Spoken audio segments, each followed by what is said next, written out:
कुछ दिन पहले इटावा के रिहायशी इलाके में दिन दहाड़े हुई हत्या से शहर में सनसनी फैल गई थी। उसके बाद जब पुलिस कप्तान ने इस हत्या का खुलासा किया तो हर कोई हैरानी में पड़ गया। अपने सुहाग के साथ, शादी के साथ वचन और 7 फेरे लेने वाली दिव्या मिश्रा भले ही आज इस दुनिया को हमेशा के लिए अलविदा होकर करवा चौथ के चांद का छन्नी से दीदार न कर पाएं, लेकिन जिस चांद को वह वर्षों से पूजती आ रही थीं, आज वही चांद उसका दागदार निकलकर प्रेमिका के साथ जेल की सलाखों में जा पहुंचा। तो चलिए जानते हैं इस दर्दनाक हत्याकांड की पूरी कहानी। नमस्कार दोस्तों, मैं विवेक कुमार। आप सभी लोगों का हार्दिक स्वागत है आपके और हमारे चैनल क्राइम की कहानी के नए एपिसोड में। सबसे पहले आपके प्यार के लिए शुक्रिया कि आप मेरे वीडियो को पसंद करते हैं। अगर आप चैनल पर नए हैं या अभी तक आपने इस चैनल को सब्सक्राइब नहीं किया है तो सब्सक्राइब कर लीजिए, बेल आइकन दबा दीजिए ताकि मेरे हर वीडियो का नोटिफिकेशन आपको मिलता रहे। तो चलिए आज की कहानी शुरू करते हैं। उस दिन अक्टूबर 2019 की 14 तारीख थी। इटावा कोतवाली प्रभारी निरीक्षक अनिलमणि त्रिपाठी अपने कार्यालय में बैठे थे। शाम करीब 4 बजे एक उम्रदराज व्यक्ति उनके पास आया। उसके चेहरे से भय और दुख साफ झलक रहा था। त्रिपाठी ने उसे सामने पड़ी कुर्सी पर बैठने का इशारा किया, फिर पूछा, आप कुछ परेशान दिख रहे हैं, बताइए क्या बात है। उसने बताया, सर मेरा नाम प्रमोद कुमार मिश्रा है और मैं शहर के कटरा बलसिंह मोहल्ले में रहता हूँ। मेरी बहू दिव्या मिश्रा की किसी ने हत्या कर दी है। शहर के बीचों बीच स्थित मोहल्ले में दिनदहाड़े महिला की हत्या की बात सुनकर कोतवाल अनिलमणि त्रिपाठी चौंक पड़े। उन्होंने महिला की हत्या की सूचना अपने वरिष्ठ अधिकारियों को दी, फिर आवश्यक पुलिस के साथ कटरा बलसिंह मोहल्ला स्थित प्रमोद कुमार मिश्रा के मकान पर पहुंच गए। उस समय घर के बाहर भीड़ जुटी थी। प्रमोद कुमार मिश्रा कोतवाल को तीसरी मंजिल पर स्थित उस कमरे में ले गए जहां उनकी बहू दिव्या मिश्रा की लाश पड़ी थी। लाश खून से लथपथ थी। उसके सिर के पिछले भाग में चोट का गहरा निशान था। लाश के पास ही चीनी मिट्टी का बना फूलदान टूटा पड़ा था। शायद उसी गुलदस्ते से प्रहार कर उसकी हत्या की गई थी। कमरे का सामान अस्त व्यस्त था। देखने से प्रतीत होता था कि दिव्या ने हत्यारे से संघर्ष किया था। कोतवाल अनिलमणि त्रिपाठी अभी घटनास्थल का निरीक्षण कर ही रहे थे कि सूचना पाकर ASP doctor Ramesh Singh, ASP Rambadan Singh तथा सीओ चंद्रपाल सिंह वहां आ गए। पुलिस अधिकारियों ने फोरेंसिक तथा डॉग स्क्वाड टीम को भी मौके पर बुला लिया। पुलिस अधिकारियों ने घटनास्थल का बारीकी से निरीक्षण किया। इसी दौरान अधिकारियों ने मृतका की देह में कुछ हरकत महसूस किया। जीवित होने की संभावना पर दिव्या को आनन फानन में जिला अस्पताल भेजा गया, लेकिन डॉक्टरों ने उसे देखते ही मृत घोषित कर दिया। फोरेंसिक टीम ने जहां घटनास्थल की गहन जांच कर फिंगरप्रिंट लिए, वहीं खोजी कुत्ता घटनास्थल पर पड़े खून को सूंघकर कमरे में चक्कर लगाता रहा, फिर मकान के नीचे उतरा और लड़ैती भवन तक गया। उसके बाद वापस आ गया। खोजी कुत्ता मददगार साबित नहीं हुआ। पुलिस अधिकारियों को पूछताछ से पता चला कि दिव्या मिश्रा टीवी एंकर अजितेश मिश्रा की पत्नी थी। घटना के समय अजितेश मिश्रा नोएडा में था। पिता प्रमोद मिश्रा ने फोन करके उसे दिव्या की मौत की सूचना दे दिया। प्रमोद ने दिव्या के मायके वालों को भी उसकी मौत की खबर दे दी थी। खबर पाकर दिव्या का भाई, पिता, नानी आदि जिला अस्पताल पहुंच गए। सब दिव्या की मौत पर आंसू बहा रहे थे। जिला अस्पताल में सिटी मजिस्ट्रेट सत्येंद्र नाथ पांडेय की उपस्थिति में दिव्या के शव का पंचनामा भरकर पोस्टमार्टम के लिए भेजा गया। रात 10 बजे शव का postmortem doctor Pallavi Dikshit, doctor Uday Pratap तथा डॉक्टर ऋषि यादव ने किया, लेकिन पोस्टमार्टम के बाद शव परिजनों को नहीं सौंपा गया, क्योंकि पुलिस को अभी कुछ और जांच करनी थी। हालांकि शव लेने मृतका का पति अजितेश आ गया था। दरअसल उस दिन एसएसपी संतोष कुमार मिश्रा विभाग की लखनऊ में आयोजित की गई क्राइम मीटिंग में गए थे। वापस आने पर उन्हें हत्याकांड की जानकारी हुई तो वह रात 10 बजे घटनास्थल पर पहुंचे। उन्होंने फिर से फोरेंसिक टीम को बुलाया और जांच कराई। मिश्रा रात 2 बजे तक घटनास्थल पर रहे और एक एक बिंदु की बारीकी से जांच किया। जांच प्रभावित न हो इसलिए दिव्या का शव परिजनों को नहीं सौंपा गया था। उनके द्वारा जांच कराए जाने के बाद शव परिजनों को सौंप दिया गया। शव का दाह संस्कार करने के बाद प्रमोद कुमार मिश्रा सिविल लाइंस कोतवाली पहुंचे और अज्ञात के खिलाफ बहू की हत्या की रिपोर्ट दर्ज कराई। एसएसपी ने इस हाई प्रोफाइल केस की जांच के लिए सीओ चंद्रपाल सिंह के नेतृत्व में एक विशेष टीम बनाई। विशेष टीम में कोतवाल अनिल मणि त्रिपाठी, स्वाट टीम प्रभारी सत्येंद्र सिंह यादव के अलावा तेजतर्रार पुलिस अधिकारियों को शामिल किया गया। पुलिस टीम ने सबसे पहले घटनास्थल का एक बार फिर से निरीक्षण किया, फिर घर के मुखिया प्रमोद कुमार मिश्रा से पूछताछ किया। उन्होंने बताया कि वह करवा खेड़ा जनता माध्यमिक विद्यालय में प्रधानाध्यापक थे, जहां से 1 साल पहले सेवानिवृत्त हुए थे। घर में पत्नी के अलावा बहू दिव्या मिश्रा तथा बूढ़ी मां रहती थी। पत्नी कुछ दिन पहले बड़े बेटे के पास चली गई थी। स्कूल से सेवानिवृत्त होने के बाद प्रमोद कुमार सामाजिक कार्यों में व्यस्त रहने लगे थे। वह सुबह 11 बजे नाश्ता करके घर से निकलते, फिर 1:30-2 बजे तक घर वापस आते थे। शाम को फिर 5 बजे घर से निकलते और रात 8 बजे घर वापस आ जाते थे। उनके कमरे का दरवाजा बाहर की ओर खुलता था, उसी से वह आते जाते थे। मकान के मुख्य दरवाजे से उनका ज्यादा वास्ता नहीं रहता था। 14 अक्टूबर 2019 को वह 11 बजे नाश्ता करके घर से करवा खेड़ा स्कूल जाने को निकले। स्कूल स्टाफ ने उन्हें किसी जरूरी काम के लिए बुलाया था। स्कूल का काम निपटाकर वह अपराह्न लगभग 2 बजे घर आए। उन्होंने खाना देने हेतु बहू दिव्या को आवाज लगाई, लेकिन बहू ने कोई जवाब नहीं दिया। फिर उन्होंने उससे मोबाइल पर बात करने की कोशिश की, लेकिन उसने मोबाइल रिसीव नहीं किया। इससे उन्हें लगा कि शायद बहू सो गई है, वह भी आराम करने लगे। लगभग 3 बजे उनकी आंखें खुलीं तो निगाह मेन गेट पर चली गई, जो खुला हुआ था। वह समझ गए कि घर में किसी का आना जाना हुआ है। घर में कौन आया गया, यह पता लगाने के लिए वह तीसरी मंजिल पर पहुंचे। बहू दिव्या का कमरा खुला था। उन्होंने आवाज लगाई, लेकिन कोई जवाब नहीं मिला। तब उन्होंने कमरे में प्रवेश किया। कमरे के अंदर का दृश्य बड़ा ही विभत्स था। बहू दिव्या फर्श पर खून से लथपथ पड़ी थी, फूलदान टूटा हुआ था। चिल्लाते हुए वह बाहर आए और पड़ोसियों को जानकारी दी। उसके बाद वह थाने पहुंचे। प्रमोद मिश्रा की बात सुनने के बाद सीओ चंद्रपाल सिंह ने पूछा, आपको किसी पर शक है या फिर आपके घर किसी विशेष व्यक्ति का आना जाना था? प्रमोद मिश्रा ने जवाब दिया, सर, दिव्या किसी अनजान व्यक्ति के लिए गेट नहीं खोलती थी। मेरी गैरमौजूदगी में अगर कोई आता भी था तो वह यह कहकर वापस कर देती थी कि पापा घर पर नहीं हैं। सीओ चंद्रपाल सिंह ने उनसे पूछा, हत्या कहीं लूट के इरादे से तो नहीं की गई? प्रमोद मिश्रा ने बताया, नहीं सर, घर में लूट नहीं हुई। घर का कीमती सामान, आभूषण तथा नकदी सब सुरक्षित है। मैंने सब चेक कर लिया है। घर में घटना के समय प्रमोद मिश्रा की वृद्ध मां मौजूद थीं। वह चलने फिरने और बोलने चालने में भी लाचार थीं। उन्हें दिखाई भी कम देता था। ऐसी स्थिति में पुलिस ने उनसे पूछताछ करना उचित नहीं समझा। पुलिस टीम ने प्रमोद मिश्रा के पड़ोसियों से भी पूछताछ की, लेकिन हत्या के संबंध में वह कोई जानकारी नहीं दे सके। टीम ने मृतका दिव्या के भाई सचिन कुमार तथा अन्य परिजनों से पूछताछ की, लेकिन वह भी कोई खास जानकारी नहीं दे पाए। दिव्या का पति अजितेश मिश्रा पुलिस टीम को जांच में सहयोग नहीं कर रहा था। टीम के सदस्य जब भी उससे पूछताछ करने की कोशिश करते, वह बेहोश हो जाने का नाटक करता। उसके इस नाटक से पुलिस टीम को शक हुआ। वैसे भी पुलिस टीम को किसी करीबी पर ही शक था, इसलिए पुलिस टीम ने कुछ सख्त रुख अपनाया। तब वह बोला, सर, दिव्या को मैं बेहद प्यार करता था। वह भी मुझे बहुत चाहती थी। वह मेरे साथ नोएडा में ही रहती थी। कुछ दिनों पहले मेरी माँ जब बड़े भाई के पास नासिक चली गईं, तब मैंने ही दिव्या को अपनी दादी और पापा की देखभाल के लिए नोएडा से घर भेज दिया था। पता नहीं मैंने किसी का क्या बिगाड़ा था, जो उन्होंने मेरी पत्नी को मुझसे छीन लिया। पत्नी के जाने के बाद मेरा तो जीवन ही बर्बाद हो गया। अब तक पुलिस टीम को दिव्या की पोस्टमार्टम रिपोर्ट भी मिल गई थी। रिपोर्ट के मुताबिक दिव्या की मौत सिर में गंभीर चोट लगने से हुई थी। उसका गला भी कसा गया था। बलात्कार की पुष्टि नहीं हुई थी, फिर भी स्लाइड बना ली गई थी। पुलिस टीम को मृतका के पति पर शक था, इसलिए पुलिस टीम ने अजितेश और दिव्या के मोबाइल फोन की कॉल डिटेल्स निकलवाकर गहनता से छानबीन की तो पता चला अजितेश 4 मोबाइल नंबरों पर ज्यादा बातें करता था, जिसमें एक नंबर उसकी पत्नी दिव्या का था, दूसरा उसके पिता प्रमोद मिश्रा का था। तीसरे और चौथे नंबर संदिग्ध थे।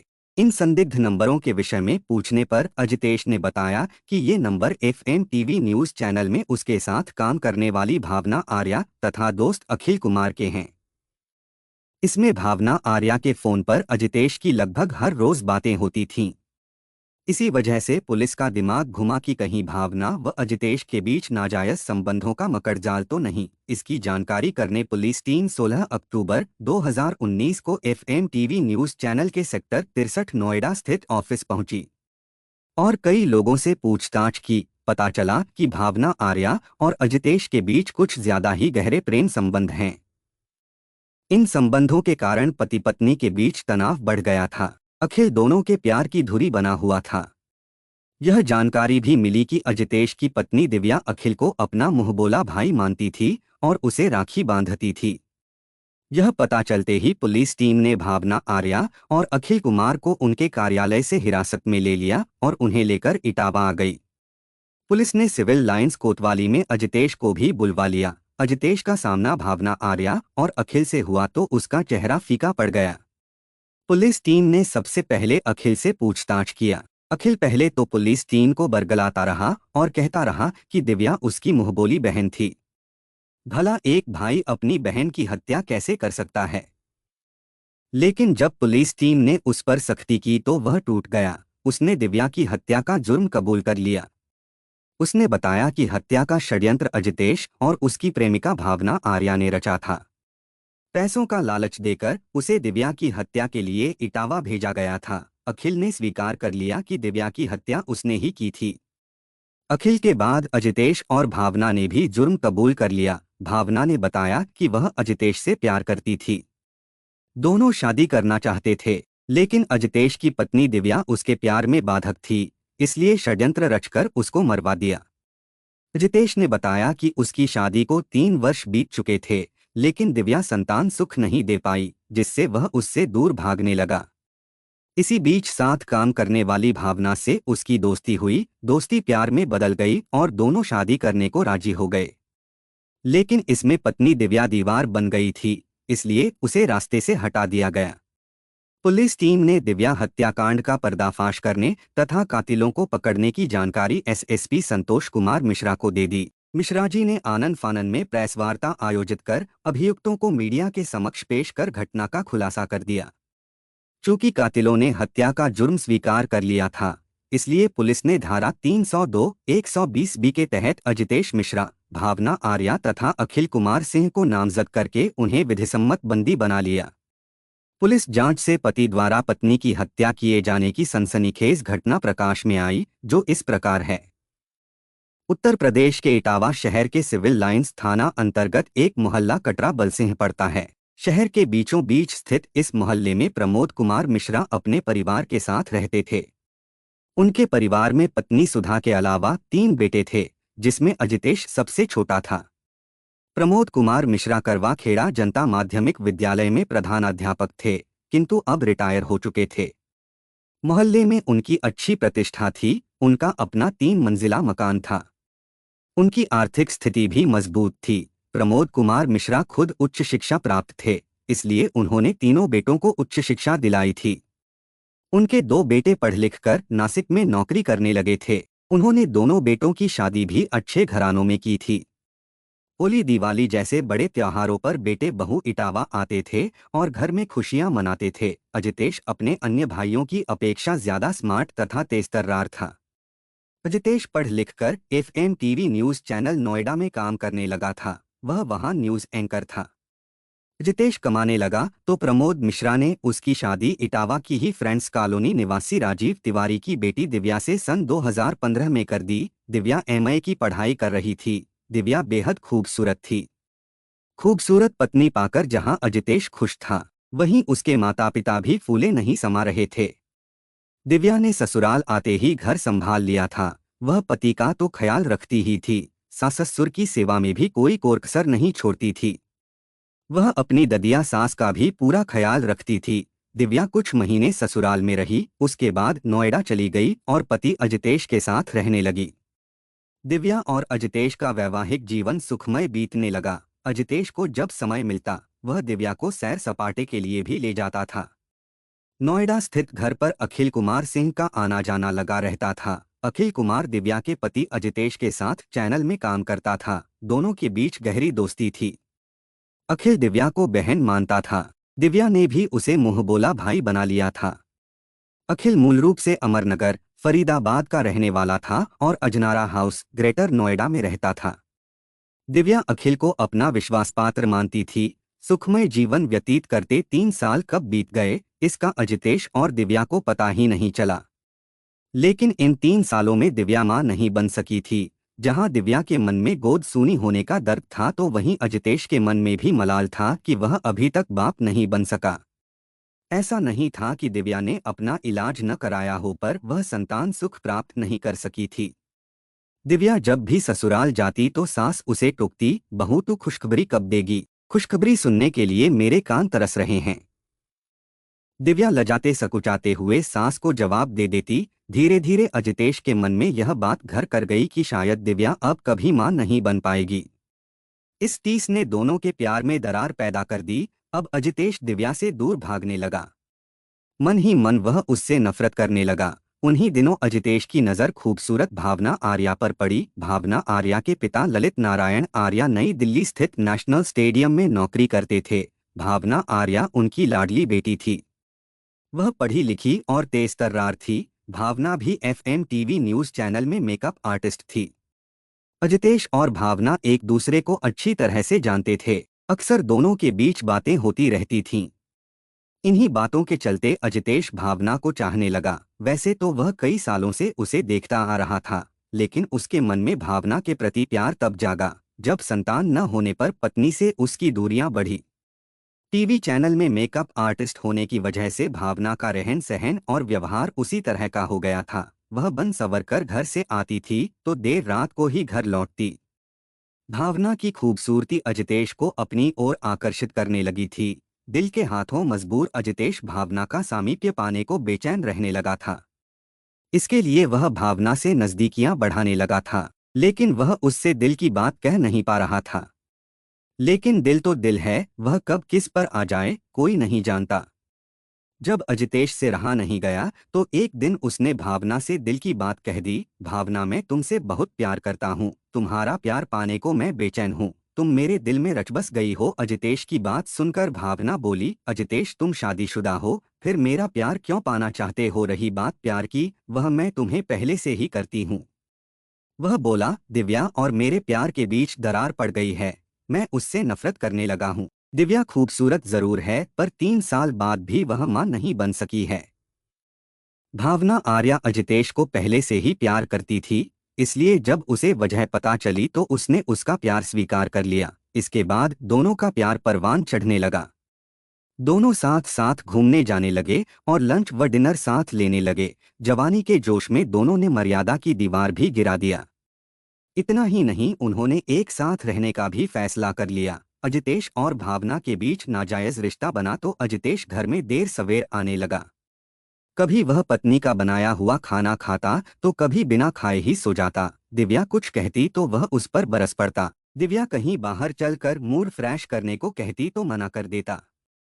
अब उसने दिव्या की फरमाइश पूरी करनी भी बंद कर दी थी।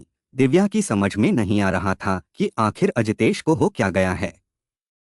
एक दिन अखिल घर आया तो दिव्या ने उसे अजितेश के दुर्व्यवहार के संबंध में बताया और लेट घर आने के बारे में पूछा। अखिल ने पहले तो बात टालने का प्रयास किया, लेकिन जब दिव्या ने कसम दिलाई तो अखिल ने सच्चाई बता दी। दीदी भैया आजकल न्यूज़ चैनल में मेकअप आर्टिस्ट भावना आर्या के प्यार में उलझे हैं। वह उसी के साथ आजकल मौज मस्ती करते हैं। अखिल की बात सुनकर दिव्या अवाक रह गई। उसे अपना भविष्य अंधकारमय लगने लगा। क्योंकि कोई भी औरत भूख गरीबी तो सह सकती है, लेकिन पति का बंटवारा सहन नहीं कर सकती, तो भला दिव्या यह सब कैसे सहन कर लेती। इसलिए उसने अजितेश और भावना के अवैध संबंधों का विरोध करना शुरू कर दिया। इस विरोध के कारण घर में कलह होने लगी। लेकिन दिव्या के विरोध के बावजूद अजितेश ने भावना का साथ नहीं छोड़ा। दिव्या पढ़ी लिखी और संस्कारवान थी, इसलिए उसने अजितेश को प्यार से समझाया और पिता की इज्जत का वास्ता दिया। साथ ही भावना को भी उसने आड़े हाथों लिया। उसने उसे खूब खरी खोटी सुनाई। दिव्या की खरी खोटी से भावना तिलमिला उठी। उसने अजितेश से दिव्या की शिकायत की। अक्टूबर के पहले सप्ताह में दिव्या नोएडा से अपनी ससुराल इटावा आ गई। दरअसल दिव्या की सास अपने बड़े बेटे के पास नासिक चली गई थी, इसलिए ससुर प्रमोद कुमार मिश्रा ने उसे घर की देखभाल के लिए बुलवा लिया था। घर में प्रमोद मिश्रा की बूढ़ी माँ थीं, जिनकी देखभाल के लिए दिव्या का वहां रहना जरूरी था। दिव्या ससुराल जरूर आ गई थी, लेकिन वह अजितेश से मोबाइल पर संपर्क बनाए रखती थी। बातचीत के दौरान वह पति को भावना से दूर रहने की नसीहत देती रहती थी। अजितेश दिव्या को आश्वासन दे देता कि उसने भावना से दूरी बना ली है, जबकि हकीकत इसके उलट थी। दोनों मस्ती में चूर थे। 7 अक्टूबर 2019 की दोपहर दिव्या ने पति को फोन किया तो फोन भावना ने रिसीव किया। दिव्या समझ गई कि भावना और अजितेश एक साथ रूम में हैं, इसलिए उसका गुस्सा 7वें आसमान पर पहुंच गया। दिव्या ने फोन पर ही भावना को खूब फटकारा और यहाँ तक कह दिया कि उसके शरीर में ज्यादा गर्मी है तो कोठे पर क्यों नहीं बैठ जाती। तीखी नोकझोंक के बाद दिव्या ने फोन बंद कर दिया। चंद मिनट बाद ही दिव्या के पास अजितेश का फोन आ गया। उसने दिव्या को फटकार लगाते हुए कहा कि उसे भावना से इस तरह बात नहीं करनी चाहिए थी। दिव्या के व्यंग बाणों से भावना का दिल छलनी हो गया था। उसने उसी दिन निश्चय कर लिया कि अब या तो दिव्या अजितेश के साथ रहेगी या फिर वह रहेगी। उसने इस बारे में अजितेश से बात की। देखो अजितेश, एक म्यान में दो तलवारें कभी नहीं रह सकती। दिव्या और मैं भी एक साथ नहीं रह सकते, इसलिए अब तुम्हें हम दोनों में से किसी एक को चुनना होगा। 2 दिन बाद तुम मुझे अपने निर्णय से अवगत करा देना। अजितेश भावना के प्यार में आकंठ डूबा था। उसने पत्नी के बजाय प्रेमिका को चुना। 2 दिन बाद भावना मिली तो उसने उसे अपने निर्णय से अवगत करा दिया। इसके बाद अजितेश और भावना ने सिर से सिर जोड़कर दिव्या की हत्या का षड्यंत्र रचा। इस षड्यंत्र में अजितेश ने रुपयों का लालच देकर दोस्त अखिल कुमार को भी शामिल कर लिया। दरअसल दिव्या अखिल को अपना मुंहबोला भाई मानती थी और उस पर विश्वास भी करती थी। इस नाते अखिल दिव्या तक आसानी से पहुंच सकता था। योजना के तहत अजितेश ने एक नया सिम और मोबाइल खरीदकर अखिल कुमार को दे दिया। साथ ही इस नए मोबाइल पर ही बात करने को कहा। हत्या की पूरी योजना समझाने के बाद 14 अक्टूबर 2019 की सुबह अजितेश ने अखिल को दिव्या की हत्या करने के लिए बस द्वारा इटावा भेज दिया। लगभग 7 घंटे का सफर तय करने के बाद दोपहर 12 बजे अखिल कुमार इटावा पहुंच गया। इस बीच अजितेश अपनी पत्नी दिव्या और पिता प्रमोद से मोबाइल पर बात करता रहा ताकि दोनों की लोकेशन मिलती रहे। इस लोकेशन से अजितेश अखिल को भी अवगत कराता रहा। लगभग 1 बजे अखिल कुमार कटरा बलसिंह स्थित दिव्या के मकान पर पहुंचा और डोरबेल बजा दिया। दिव्या ने तीसरी मंजिल से नीचे झांक कर देखा तो गेट पर उसका मुंहबोला भाई अखिल खड़ा था। वह उसे देखते ही खुश हो गई और नीचे उतर आई। गेट खोलकर वह अखिल को अपने कमरे में ले आई। उस समय दिव्या के ससुर प्रमोद कुमार घर पर नहीं थे। वह स्कूल के कार्यक्रम में गए थे और बूढ़ी ददिया सास सो रही थीं। दिव्या ने 2 कप चाय बनाई और अखिल के साथ चाय पीने लगी। इस बीच उसने अपनी शादी का एल्बम अखिल को दिखाया तथा अखिल से कहा कि वह अपने भाई को समझाए कि वह भावना के प्यार के जाल में न फंसे। लेकिन अखिल तो कुछ और ही सोच रहा था। उसकी निगाह कमरे में रखे चीनी मिट्टी के फूलदान पर पड़ी। मौका पाते ही उसने फूलदान उठाया और दिव्या के सिर पर दे मारा। फूलदान के प्रहार से दिव्या का सिर फट गया। फिर दिव्या को समझते देर नहीं लगी कि अखिल को उसकी हत्या के लिए भेजा गया है, इसलिए बचाव के लिए वह अखिल से भिड़ गई, लेकिन अधिक खून बहने से वह बेहोश होकर गिर पड़ी। इस बीच अखिल ने अजितेश को मैसेज भेजा कि दिव्या की सांसें चल रही हैं। इस पर अजितेश ने मैसेज का जवाब दिया कि सांसें थाम दो। तब अखिल ने दिव्या का सिर जमीन पर पटक पटक कर सांसें थाम दिया। दिव्या की हत्या करने के बाद वह आराम से गेट खोलकर घर से निकल गया। बस स्टॉप पहुंचकर वह नोएडा के लिए रवाना हो गया। इधर 2 बजे प्रमोद कुमार मिश्रा घर आए। उन्होंने खाना देने के लिए दिव्या को आवाज दी तथा फोन भी लगाया, लेकिन कोई रिस्पॉन्स नहीं मिला। तब उन्हें लगा कि शायद बहू सो गई है। तब वह भी आराम करने के लिए बिस्तर पर लेट गए। 1 घंटे बाद वह जागे तो मेन गेट खुला था। वह समझ गए कि घर के अंदर कोई आया गया है। पता करने के लिए वह कमरे में पहुंचे तो बहू दिव्या खून से लथपथ पड़ी थी।